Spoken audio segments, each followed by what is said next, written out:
Class 11th, chapter number 3, Plant Kingdom. In the previous chapter, we looked at a broad classification of living organisms under the system proposed by Whittaker, wherein he suggested the 5 kingdom classification: vice, Monera, Protista, Fungi, Animalia, and Plantae. In this chapter, we will deal in detail with the further classification within kingdom Plantae, popularly known as the plant kingdom. यानी इसके पहले वाले chapter में हमने classification पढ़ लिया, 5 type का classification जो विटेकर ने दिया था हमने वो देख लिया, उसमें जो 5 चीज़ें थी वो सब देख ली. तो इस चैप्टर में हम डिटेल में पढ़ेंगे किंगडम प्लांटे के बारे में, जिसको प्लांट किंगडम भी बोला जाता है. We must stress here that our understanding of the plant kingdom changes over time. यानी हमारी जो अंडरस्टैंडिंग है प्लांट किंगडम की वो बहुत टाइम में चेंज हुई है, अलग अलग उसमें. Fungi and members of Monera and Protista having cell walls and have now been excluded from Plantae, though earlier classification placed them in same kingdom. यानी जो फंगस होती है जिसको अब मोनेरा और प्रोटेस्टा में रख दिया है उसको प्लांट से बाहर कर दिया गया, नहीं तो पहले उसको भी प्लांट्स कंसिडर करते थे. So the cyanobacteria that are referred to as blue-green algae are not algae anymore. In this chapter, we will describe algae, bryophytes, pteridophytes, gymnosperm and angiosperm under plant. यानी इसमें हम 5 कैटेगरीज पढ़ेंगे plants की: algae, biophyte, pteridophyte, gymnosperm और angiosperm. Let us also look at the classification within angiosperm to understand some of the concerns that influence the classification system. The earliest system of classification used only gross superficial morphology characters such as habit, color, number and shape of leaf etc. यानी जो पहले classification करे जाते थे वो morphology के basis पर होते थे, यानी प्लांट्स को सामने से देख करके प्लांट कैसा है, उसकी मॉर्फोलॉजी कैसी है, नंबर और शेप ऑफ लीव्स कैसा है, कलर कैसा है, इस बेसिस पर करा जाता था. वो सिर्फ वेजिटेटिव कैरेक्टर्स पे बेस्ड रहता था और ऐसे सिस्टम को हम बोलते थे artificial. They separated the closely related species since they were based on a few characteristics. Also, the artificial system gave equal weightage to vegetative and sexual characteristics. This is not acceptable since we know that often vegetative characters are more easily affected by environment. As against this, the natural classification system developed, which were based on the natural affinities among the organism and consider not only the external features but also internal features like ultrastructure, anatomy, embryology and phytochemistry. यानी इसके बाद आया एक natural system classification का जिसमें सिर्फ बाहर के फीचर्स नहीं जबकि अंदर के फीचर्स भी देखे गए, यानी अंदर से स्ट्रक्चर कैसा है, एनाटमी कैसी है, एम्ब्रियोलॉजी कैसी है, अंदर की केमिस्ट्री कैसी है. Such classification for flowering plants was given by George Bentham and Joseph Dalton Hooker. George Bentham और जोसेफ डाल्टन हुकर ने ये क्लासिफिकेशन दिया था. At present, phylogenetic classification system based on evolutionary relationship between the various organisms are acceptable. यानी अब phylogenetic classification को हमने accept कर लिया है. This assumes that organism belonging to the same taxa have a common ancestor. यानी कि किसी एक ही टैक्सा से अगर ऑर्गेनिज्म बिलोंग कर रहे हैं तो यानी उनका जो एंसेस्टर यानी पूर्वज है वो एक रहा होगा. We now use information from many other sources to help resolve difficulties in the classification. These become more important when there are no supporting fossil evidence. Numerical taxonomy, which is now easily carried out using computer, is based on all observable characteristics. Numerical taxonomy होता है जिसको computer के हिसाब से करते हैं, based रहता है उस पर. नंबर्स ऑफ कोड असाइन करे जाते हैं, सारे कैरेक्टर्स को, डेटा को प्रोसीड करा जाता है उसी हिसाब से. In this way each character is given equal importance. सारे कैरेक्टर्स को इक्वल इंपॉर्टेंस दी जाती है और सेम टाइम पर hundreds of character can be consider. फिर आता है साइटोटैक्सोनॉमी जो साइटोलॉजिकल इन्फॉर्मेशन पे बेस्ड रहता है, यानी सेल के अंदर की इन्फॉर्मेशन, क्रोमोसोम का नंबर, स्ट्रक्चर, बिहेवियर, इन सब पे. फिर कीमोटैक्सी जो केमिकल कंस्टिट्यूएंट देखता है प्लांट का, और बाकी ये बहुत सारे टैक्सोनॉमिस्ट आजकल यूज़ करते हैं. एल्गी सबसे पहला पार्ट रहेगा. Algae are chlorophyll bearing simple thalloid autotrophic and largely aquatic organism. यानी इनमें क्लोरोफिल होता है, ग्रीन कलर के होते हैं, सिंपल होता है, थैलॉइड यानी थैलस प्रेजेंट होता है, ऑटोट्रॉफिक होते हैं, खुद प्रोड्यूस करते हैं खाना, और लार्जली एक्वेटिक यानी पानी में रहने वाले होते हैं. फ्रेश वाटर में भी रह सकते हैं, मेराइन में भी रह सकते हैं. They occur in variety of other habitats. कहाँ कहाँ मिल सकते हैं? मॉइस्ट स्टोन्स पे मिल सकते हैं, गीले पत्थरों पे, मिट्टी में, वुड में. Some of them also occur in association with fungi. कुछ फंगी के साथ भी मिलते हैं एसोसिएशन में जिन्हें हम लाइकन के नाम से जानते हैं, और कुछ एनिमल्स पे मिलते हैं. The form and the size of algae is highly variable. यानी अलग अलग टाइप के होते हैं. कॉलोनियल जैसे वोल्वॉक्स यानी कॉलोनीज बना के भी रह सकते हैं। फिलामेंटस भी हो सकते हैं जैसे यूलोथ्रिक्स और स्पायरोगैरा। कुछ मेराइन फॉर्म्स भी हो सकते हैं जैसे कैल्प्स, जो बहुत बड़ी बड़ी प्लांट बॉडीज बनाते हैं। The algae reproduce by vegetative asexual and sexual methods, यानी सब टाइप से रिप्रोड्यूस कर सकते हैं। वेजिटेटिव फ्रेगमेंटेशन के थ्रू होता है, यानी छोटे छोटे फ्रेगमेंट्स कट जाते हैं। Each fragment develop into thallus. Asexual reproduction is by production of different types of spore. Asexual कैसा होता है, अलग अलग टाइप के स्पोर्स बनाकर। The most common being the zoospore. Flagellated होते हैं यानी मोटाइल होंगे, मूव करेंगे और जर्मिनेशन पर नया प्लांट बना लेते हैं।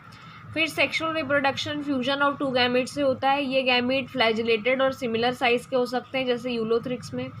नॉन फ्लैजिलेटेड नॉन मोटाइल हो सकते हैं लेकिन सिमिलर जैसे स्पायरोगैरा में। इस टाइप के रिप्रोडक्शन को आइसोगेमस कहते हैं। Fusion of two gamete dissimilar in size as in species of Eudorina is termed as anisogamous, यानी अगर दो गैमेट्स हैं जो एक जैसे साइज के नहीं हैं तो उन्हें एनाइसोगैमस बोलेंगे। और या फिर अगर एक बड़ा है और एक छोटा है तो ऐसे उसको हम ऊगैमस बोलते हैं। इसका एग्जाम्पल होता है वोल्वॉक्स और फ्यूकस। ये एग्जाम्पल दिए हुए हैं डायग्राम के साथ में, नीचे पढ़ेंगे हम अगर तो। ए है ग्रीन एल्गी जिसमें दो एग्जाम्पल दिए गए हैं, वोल्वॉक्स और यूलोथ्रिक्स, यानी जो एक ये वोल्वॉक्स ये यूलोथ्रिक्स। फिर बी पर हम आते हैं तो ये ब्राउन एल्गी, इसके 3 टाइप दिए गए हैं, लैमिनेरिया, फ्यूकस और डिक्ट्यूटा। और थर्ड है रेड एल्गी जिसमें 2 डायग्राम दिए हैं, पोरफायरा और पॉलीसिफोनिया के। Algae are useful to man in a variety of ways, बहुत काम आते हैं हमारी। At least half of the total carbon dioxide fixation of earth is carried out by algae through photosynthesis, यानी ये फोटोसिंथेसिस के थ्रू अर्थ के आधे से ज़्यादा कार्बन डाइऑक्साइड को फिक्स करता है। अब क्योंकि ये फोटोसिंथेटिक हैं तो ये डिजॉल्व्ड ऑक्सीजन का लेवल भी बढ़ाते हैं, यानी ऑक्सीजन का लेवल बढ़ाएंगे। पैरामाउंट इंपॉर्टेंस के होते हैं क्योंकि ये प्राइमरी प्रोड्यूसर्स हैं एनर्जी रिच कंपाउंड के, जो हमारी फूड साइकिल का बेसिक हिस्सा होते हैं। बहुत सारी स्पीशीज़ जैसे पोरफायरा, लैमिनेरिया, सरगैसम, ये 70 स्पीशीज़ हैं मैराइन एल्गी की जिन्हें खाने के लिए यूज़ करा जाता है, इनको खाते हैं लोग। बहुत सारी मैराइन ब्राउन और रेड एल्गी होती हैं जो बहुत लार्ज अमाउंट में हाइड्रोकोलाइड्स बनाते हैं, जो वाटर होल्डिंग सब्सटेंस होते हैं, जो पानी पकड़ के रखने का काम करती है, जैसे एल्गिन एक ब्राउन एल्गी है और कैरेगिन जो रेड एल्गी है। इनको कमर्शियली यूज़ करा जाता है। अगार एक कमर्शियल प्रोडक्ट है जो जेलिडियम और ग्लिसरीरिया से मिलता है, जिससे माइक्रोब्स पर उगाया जाता है। ये आइसक्रीम्स और जेलीज बनाने के काम में आता है। फिर क्लोरेरा एक यूनिसेलुलर एल्गी है जो प्रोटीन्स में बहुत रिच होता है और इसे फूड सप्लीमेंट के जैसे खाया जाता है। कुछ लोग जो स्पेस ट्रैवलर होते हैं यानी स्पेस में जाते हैं, मार्स या मून वगैरह पे जाते हैं, तो वो भी इसको लेके जाते हैं क्योंकि प्रोटीन में काफ़ी रिच होता है। तो एल्गी को 3 मेन क्लासेस में डिवाइड कर दिया, क्लोरोफाइसी, फियोफाइसी और रोडोफाइसी, ये 3 क्लासेस होते हैं। सबसे पहले आते हैं Chlorophyceae. The members of Chlorophyceae are commonly called green algae, इनको कॉमनली ग्रीन एल्गी बोला जाता है। द प्लांट बॉडी में भी यूनिसेलुलर, कोलोनियल और filamentous. They are usually grass green due to dominance of pigment chlorophyll a and b, यानी कि ये यूनिसेलुलर भी हो सकते हैं, कॉलोनीज में भी रह सकते हैं, फिलामेंट्स में भी हो सकते हैं। ये यूजुअली ग्रास ग्रीन होती हैं क्योंकि यानी कलर जो इनका रहता है ग्रीन रहता है ग्रास के जैसा, क्योंकि इनमें दोनों टाइप के क्लोरोफिल मिलते हैं, ए और बी। ये पिगमेंट क्लोरोप्लास्ट में रहते हैं। क्लोरोप्लास्ट बहुत सारे टाइप का हो सकता है शेप में, डिस्कॉइड, प्लेट जैसा, reticulate, cup shape, spiral, ribbon shaped. Most of the members have 1 और more storage bodies called pyrenoids located in the chloroplast. ये स्टोरेज का काम करती है पायरेनोइड्स। पायरेनोइड्स में प्रोटीन होता है स्टार्च के साथ साथ। कुछ एल्गी में store food in the form of oil droplets, इसके फॉर्म में भी फूड स्टोर कर सकते हैं। Green algae usually have rigid cell wall made of inner layer of cellulose and outer layer of pectose, यानी इसकी जो बाहर की लेयर होती है वो सेल्यूलोज की बनी होती, पेक्टोज की बनी होती है, और जो अंदर की लेयर होती है वो सेल्यूलोज की बनी होती है। वेजिटेटिव रिप्रोडक्शन जनरली फ्रेगमेंटेशन से होता है या फिर स्पोर्स के थ्रू होता है। एसेक्सुअल रिप्रोडक्शन फ्लैजिलेटेड जू स्पोर्स से होता है जो जू स्पोरेंजिया में बनते हैं। फिर सेक्सुअल रिप्रोडक्शन कंसिडरेबल वेरिएशन दिखाता है किसमें, in the type and formation of sex cell and it may be isogamous, anisogamous और ऊगैमस, यानी अगर दोनों एक जैसे साइज के हैं तो आइसोगैमस, एकदम डिफरेंट है तो एनाइसोगैमस, एक बड़ा और एक छोटा है तो ऊगैमस। कुछ इसके कॉमनली फाउंड एग्जाम्पल्स है क्लेमाइडोमोनास, वोल्वोक्स, यूलोथ्रिक्स, पायरोगैरा और कारा। फिर आते हैं Phaeophyceae. The members of Phaeophyceae और brown algae are found primarily in marine habitats, यानी ये खारे पानी में मिलते हैं। बहुत ग्रेट वेरिएशन दिखता है साइज ऑफ फॉर्म में। ये बहुत सिंपल ब्रांच से लेके फिलामेंटस फॉर्म्स तक हो सकते हैं, बहुत बड़ी बड़ी ब्रांचेस भी बना सकते हैं, represented by kelps which may reach a height of 100 metres. इनमें क्लोरोफिल ए, सी, कैरोटेनॉइड्स और ज़ैंथोफिल होता है। ये ऑलिव ग्रीन कलर से लेके ब्राउन के कोई से भी शेड में मिल सकते हैं, क्योंकि इनको ब्राउन अलगी इसीलिए बोला जाता है। डिपेंड करता है कि इनमें ज़ैंथोफिल पिगमेंट कितना है। एक फ्यूकोसेंथिन नाम का भी पिगमेंट इसमें प्रेजेंट होता है। Food is stored as complex carbohydrate. Food इसमें कार्बोहाइड्रेट के फॉर्म में स्टोर होता है, जिससे लैमिनेरिया और मैनिटोल के फॉर्म में। वेजिटेटिव सेल में सेल्यूलोजिक वॉल होती है जो बाहर से एल्गिन से कवर्ड होती है। The protoplast contains in addition to plastid a centrally located vacuole and nucleus. Plant body usually किसी से अटैच्ड होती है जिसको होल्ड फास्ट बोलते हैं। एक स्टॉक होती है, द स्टिप और लीफ इसकी फोटोसिंथेटिक ऑर्गन होती है, जिसे फ्रॉन्ट बोला जाता है। वेजिटेटिव रिप्रोडक्शन फ्रेगमेंटेशन से होता है। एसेक्सुअल रिप्रोडक्शन ज़्यादातर ब्राउन एल्गी में ब्लैक फ्लैजिलेटेड ज़ूस्पोर से होता है, जो पियर शेप्ड के होते हैं और अनइक्वल होते हैं, यानी एक समान नहीं होते हैं। सेक्सुअल रिप्रोडक्शन आइसोगैमस हो सकता है, नाइसोगैमस, ऊगैमस। ये पानी के अंदर भी हो सकता है, ओगोनियम के अंदर भी हो सकता है। गैमिट्स पियर शेप्ड के होते हैं और फ्लैजिला अटैच्ड होते हैं। इसके 3 एग्जाम्पल हैं, एक्टोकार्पस, डिक्टियोटा, लैमिनेरिया, सरगैसम और फ्यूकस। यहाँ हमने एक एग्जाम्पल देखा था, पहला वाला जो था ब्राउन एल्गी का, ये लैमिनेरिया है। ये फ्रॉन्ड है, यानी ये इसकी लीव है, ये स्टिप है और ये होल्ड फास्ट है। ऐसा इसका स्ट्रक्चर होता है जैसे इसमें दिया हुआ, होल्ड फास्ट, मिडरिप, फ्रॉन्ड और एयर ब्लैडर। फिर आता है रोडोफाइसी, जो कि red algae. Members of Rhodophyceae are commonly called red algae because of the predominance of red pigment होता है इसमें, आर फाइकोएरिथ्रिन। बहुत सारे रेड एल्गी मैराइन में रहते हैं, बहुत ग्रेट कंसनट्रेशन में रहते हैं, वार्म एरियाज़ में मिलते हैं, दोनों जगह मिल सकते हैं। वेल लाइटेड एरियाज़ में भी, यानी ऊपर सरफेस में भी और नीचे बहुत गहरे में भी रह सकते हैं।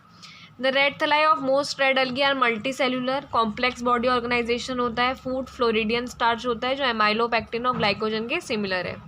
Usually reproductive vegetatively by fragmentation से रिप्रोड्यूस करते हैं। एसेक्सुअली भी कर सकते हैं नॉन मोटाइल सोर्स से, और सेक्सुअली कर सकते हैं by non-motile gametes. Sexual reproduction is oogamous and accompanied by complex post-fertilization development. इसके कॉमन मेंबर्स हैं Polysiphonia, porphyra, ग्लैसिलेरिया and gelidium.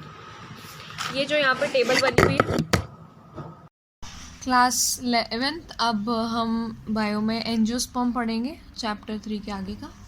Unlike the gymnosperm where the ovules are naked, in the angiosperm of flowering plant the pollen grains and ovules are developed in a specialized structure called flowers। यानी जैसा हमने gymnosperm में देखा था कि जो ovules होते थे उनके ऊपर कोई कवरिंग नहीं होती थी, उसके विपरीत एंजियोस्पर्म में और जो फ्लावरिंग प्लांट्स हैं उनमें पोलन ग्रेन्स और ओव्यूल्स जो हैं वो स्पेशलाइज्ड स्ट्रक्चर में बनते हैं, जिन्हें हम फ्लावर्स के नाम से जानते हैं। एंजियोस्पर्म में जो सीड्स हैं वो फ्रूट के अंदर एनक्लोज्ड रहती हैं। एंजियोस्पर्म एक्सेप्शनली बहुत लार्ज ग्रुप ऑफ प्लांट्स हैं, occurring in a wide range of habitats, यानी बहुत सारे हैबिटेट में रहते हैं। They range in the size from smallest Wolffia to tall trees of eucalyptus, यानी वो बहुत छोटी वॉल्फिया के साइज में से लेकर के टॉल ट्रीज यूकेलिप्टस जो 100 मीटर से भी ऊपर रहते हैं उन तक रेंज में रहती हैं। They provide us with food, fodder, fuel, medicines and several other commercially important products। यानी ये हमें बहुत सारे commercially important products provide करती है। They are divided into 2 classes, the dicotyledons and the monocotyledons, यानी dicot, monocot दोनों में रहती हैं। The dicots are characterized by seeds having 2 cotyledons, reticulate venations in the leaves and tetramerous and pentamerous flowers। यानी dicot जो है वो कैसे कैरेक्टराइज होते हैं, उनके सीड में 2 कॉटिलिडॉन होते हैं, उनका वेनेशन रेटिकुलेट होता है लीव्स में, और फ्लावर पेंटामेरस या टेट्रामेरस होते हैं, यानी हैविंग 4 और 5 members in the each floral whorls. The monocot on the other hand are characterized by single seed, यानी मोनोकॉट में सिंगल सीड होती है, पैरेलल वेनेशन होता है, ट्राइमेरस फ्लावर्स होते हैं जिनमें 3 मेंबर्स होते हैं। The male sex organ in the flower is the स्टेमन, यानी मेल सेक्स ऑर्गन स्टेमन होता है। हर स्टेमन के पास स्लेंडर फिलामेंट होता है जो जिसकी टिप पर एंथर होता है। Within the anther the pollen mother cell divide by meiosis to produce microspore which matures into pollen grains. Female sex organ pistil होता है जिसके पास ओवरी होती है, बेस पर एक long standard style and stigma होता है ओवरी और ओव्यूल्स में present. Generally each ovule has megaspore यानी हर ओव्यूल के पास एक मेगास्पोर मदर सेल होता है जो मियोसिस करके 4 हैप्लॉइड मेगास्पोर बनाता है, जिनमें से 3 डीजनरेट हो जाते हैं और एक आगे चल के एम्ब्रियो सैक बनाता है। हर एम्ब्रियो सैक के पास 3 सेल्ड एग अपैरेटस होता है, जिनमें 1 एग सेल होता है, 2 सिनर्जिड होते हैं, 3 एंटीपोडल सेल होते हैं और 2 पोलर न्यूक्लियाई प्रेजेंट होते हैं। इसमें से 2 क्वेश्चंस मेन बनते हैं, एक कि डाइकॉट और मोनोकॉट के बीच का डिफरेंस, और दूसरा कि अकेले डाइकॉट के कैरेक्टरिस्टिक्स बताना या मोनोकॉट के बताना। तो डाइकॉट जैसा कि हम नाम से देख पा रहे हैं, डाई मतलब होता है 2 और मोनो मतलब होता है 1।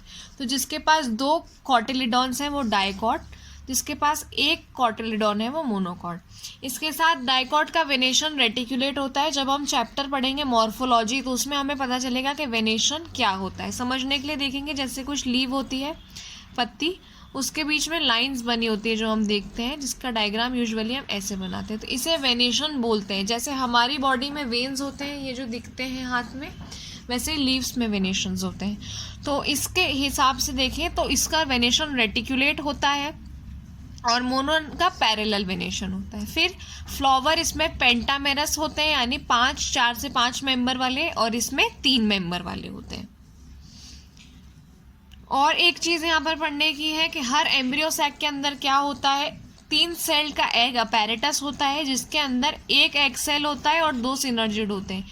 एक एग सेल और 2 सिनर्जिड मिलाकर बनाते हैं एग अपैरेटस 3 सेल वाला। फिर आते हैं 3 एंटीपोडल सेल और फिर आते हैं 2 polar nuclei.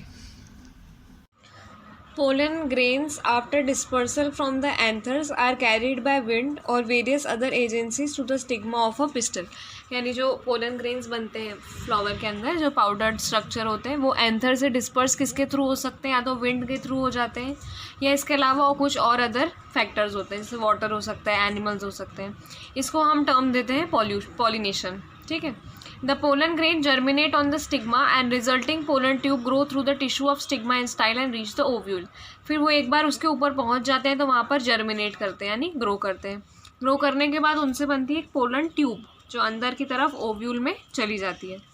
The pollen tube enter the embryo sac where 2 male gametes are discharge. वहाँ पर 2 मेल गैमेट डिस्चार्ज हो जाते हैं। एक मेल गैमेट एग के साथ फ्यूज होकर जाइगोट बनाता है, जिसको हम सिनगैमी प्रोसेस बोलते हैं। दूसरा मेल गैमेट जो रहता है वो डिप्लॉइड सेकेंडरी न्यूक्लियस के साथ फ्यूज होता है, जो बनाता है triploid primary endosperm nucleus PEN। ठीक। अब क्योंकि 2 बार फ्यूजन हो रहा है, 2 मेल गैमेट है, तो एक बार सिनगैमी हो रहा है, एक बार ट्रिपल फ्यूजन हो रहा है, तो इस इवेंट को अपन डबल फर्टिलाइजेशन बोलते हैं, 2 बार फर्टिलाइजेशन होना। An event unique to angiosperm, यानी ये इवेंट सिर्फ एंजियोस्पर्म यानी ऐसे प्लांट्स में मिलता है जो फ्लावरिंग होते हैं, जिनमें फ्लावर्स आते हैं। The zygote develops an embryo, यानी जाइगोट से आगे चल के एम्ब्रियो बनता है। उसमें या तो एक कॉटिलिडॉन होता है या 2 होते हैं। अगर एक है तो वो मोनोकॉट होता है, 2 है तो वो डाइकॉट होता है। फिर पेन जो है PEN, वो डेवलप करके एंडोस्पर्म बनाता है, जो नरिशमेंट देता है बनने वाले एम्ब्रियो को। The synergid and antipodal degenerate after fertilization. During these events the ovule develop into seed, यानी ओव्यूल से सीड बनती है और ओवरीज से फ्रूट बन जाता है। ये पूरी लाइफ साइकिल है एंजियोस्पर्म की, जो नीचे इस डायग्राम में बताई गई है। Plant life cycle and alternation of generation. In plants both haploid and diploid cell can divide by mitosis, यानी प्लांट में माइटोसिस होता है, 2 स्टेजेस होती है। एक हैप्लॉइड जिनमें हाफ सेल नंबर होता है N, डिप्लॉइड यानी 2N, 2। This ability leads to the formation of different plant bodies. इससे 2 टाइप की प्लांट बॉडी बनती है, या तो हैप्लॉइड प्लांट बॉडी या diploid plant body. Haploid plant body बनती है माइटोसिस से। ये प्लांट बॉडी गैमेटोफाइट बताती है, यानी जिसमें गैमीट्स बनेंगे हमेशा। फिर फर्टिलाइजेशन के बाद जो जाइगोट रहता है वो माइटोसिस से डिवाइड होकर डिप्लॉइड स्पोरोफिटिक प्लांट बॉडी बनाता है। Haploid spores are produced by this plant body by meiosis. तो इस प्लांट बॉडी में मियोसिस होता है, उसमें माइटोसिस होता है, इसमें मियोसिस होगा। 1 से 2 सेल बनते हैं और मियोसिस से 4 सेल बनते हैं। These in turn divide by mitosis to form a haploid plant body once again. Thus, during a life cycle of any sexually reproducing plant, there is alternation of generation between gamete-producing haploid gametophyte and spore-producing diploid sporophyte। यानी एक gametophyte होगा जो gametes बनाने का काम करेगा। Gametes हमेशा haploid होंगे, यानी N और N, N male gamete N female gamete, तो जब वो मिलते हैं तो वो 2n आगे की जनरेशन बनाते हैं और स्पोर हमेशा डिप्लॉयड होते हैं. However, different plant groups as well as individual representing them differ in the pattern. अब इनके पैटर्न अलग अलग हो सकते हैं. किसी में गैमिटोफाइट पहले बनता है, किसी में स्पोरोफाइट पहले बनता है या किसी में बाद में बनेगा. तो पहला देखते हैं. Sporophytic generation is represented only by one celled zygote. ठीक, there are no free living sporophytes and इसमें स्पोर्स नहीं होते हैं. Meiosis in the zygote result in the formation of haploid spores. The haploid spore divide mitotically, यानी mitotic mitosis से डिवाइड होगा 2 cell बनाने के लिए, इससे गैमेटोफाइट बनेगा. The dominant photosynthetic phase in such plant is free living gametophyte. This kind of life cycle is termed as haplontic. इसे हैप्लॉन्टिक लाइफ साइकिल बोलते हैं और इसका एग्जाम्पल होता है वॉल्वॉक्स, स्पायरोगैरा और कुछ स्पीशीज क्लामाइडोमोनास की. एग्जाम्पल में सिर्फ ये पूछते हैं, जैसे किसी भी एक उसका एग्जाम्पल दे देंगे कि वॉल्वॉक्स की लाइफ साइकिल कैसी होती है, तो आपको बताना है हैप्लॉन्टिक होती है. ठीक, फिर है on the other extreme is the type wherein the diploid sporophyte is the dominant photosynthetic independent phase of the plant. The gametophytic phase is represented by the single to few celled haploid gametophyte.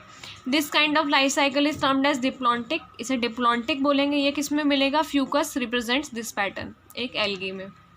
In addition, all seed bearing plant, gymnosperm, angiosperm, ये यही वाला pattern follow करेंगे. ठीक, bryophytes और pteridophyte interestingly exhibit an intermediate condition, यानी bryophyte और pteridophyte में दोनों कंडीशंस के बीच की कंडीशन बनती है जिसको हैप्लोडिप्लॉन्टिक बोलते हैं. दोनों मल्टी सेलुलर होते हैं लेकिन इनके डोमिनेंट फेजेस अलग अलग होते हैं. A dominant independent photosynthetic thalloid और erect phase is represented by haploid gametophyte and alternates with the short lived multicellular sporophyte totally or partially dependent on the gamophyte for its anchorage and nutrition. ये वाला pattern जितने भी bryophytes हैं उनमें दिखता है. और diploid sporophyte represented by dominant independent photosynthetic vascular plant body.